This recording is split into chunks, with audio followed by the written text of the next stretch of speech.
அனைவருக்கும் வணக்கம். Welcome to Dharma academy. இன்றைக்கி நாம் இந்த வீடியோவில் பார்க்க போகிறது நிதி ஆயோக். ஓகேங்களா, விஐபி சீரீஸில் 6வது டாபிக் இது. வீடியோவை ஃபுல்லாக பாருங்கள், உங்களுக்கு ரொம்ப பயனுள்ளதாக இருக்கும்.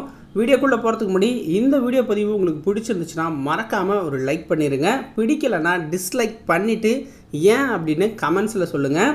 சேனலை சப்ஸ்கிரைப் பண்ணாமல் இருந்தீங்க அப்படின்னா அந்த சப்ஸ்கிரைப் பட்டனை கிளிக் பண்ணிவிட்டு பக்கத்தில் ஆல் அப்படின்னு இருக்கும், அதை கிளிக் பண்ணால் தான் நான் போடுற அடுத்தடுத்த வீடியோக்கள் உங்களுக்கு நோட்டிஃபிகேஷனாக வரும். வாங்க இன்றைக்கி வீடியோக்குள்ளே போகலாம்.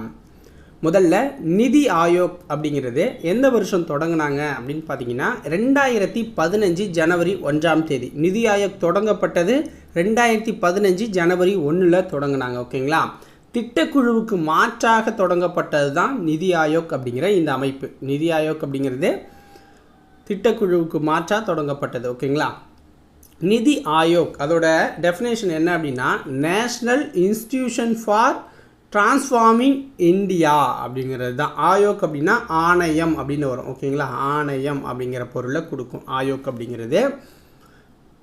National institution for transforming India.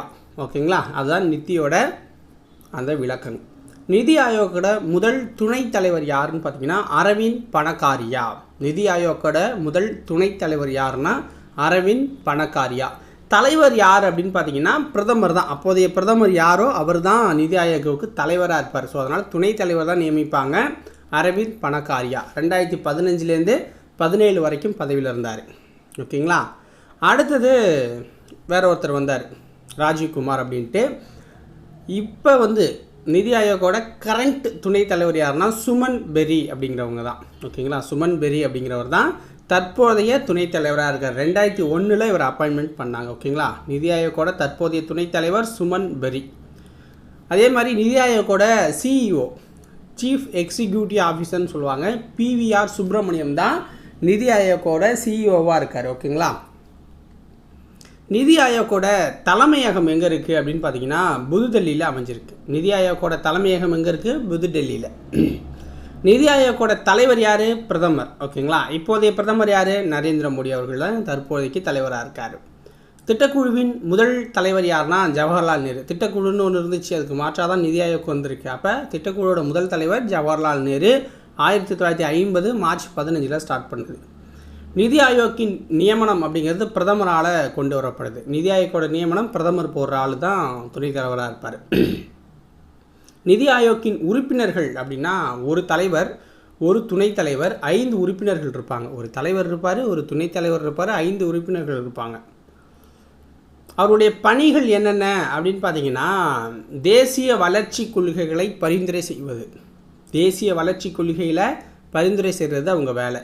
இந்திய பொருளாதார கொள்கைகளை தீர்மானிக்கும் போது அதில் மாநிலங்களையும் ஈடுபடுத்துறது அவங்களுடைய வேலை. மத்திய மாநில அரசுகளுக்கு தகவல் தொழில்நுட்ப ஆலோசனைகளை வழங்குறது அவங்களுடைய வேலை. ஓகேங்களா, உள்கட்டுமான திட்டங்கள் பற்றி மத்திய மாநில அரசுகளுக்கு இடையான பிரச்சனைகளுக்கு மிக விரைவில் தீர்வு காண்றது. அதாவது உள்கட்டுமான திட்டங்களில் வரும்போது மத்திய மாநில அரசுகளுக்கு பிரச்சனை வரும். ஓகேங்களா, நிதி ஒதுக்கீடுலேருந்து மற்ற. ஸோ அதெல்லாம் இவங்க தான் பார்த்தீங்க அப்படின்னா தீர்வு காணுவாங்க. ஓகேங்களா, ஸோ அந்த ஒர்க்கை இவங்க பார்ப்பாங்க.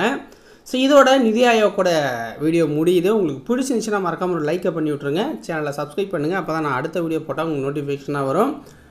நாளைக்கு வேறு ஒரு வீடியோ பதிவில் உங்களை சந்திக்கிறேன். நன்றி, வணக்கம்.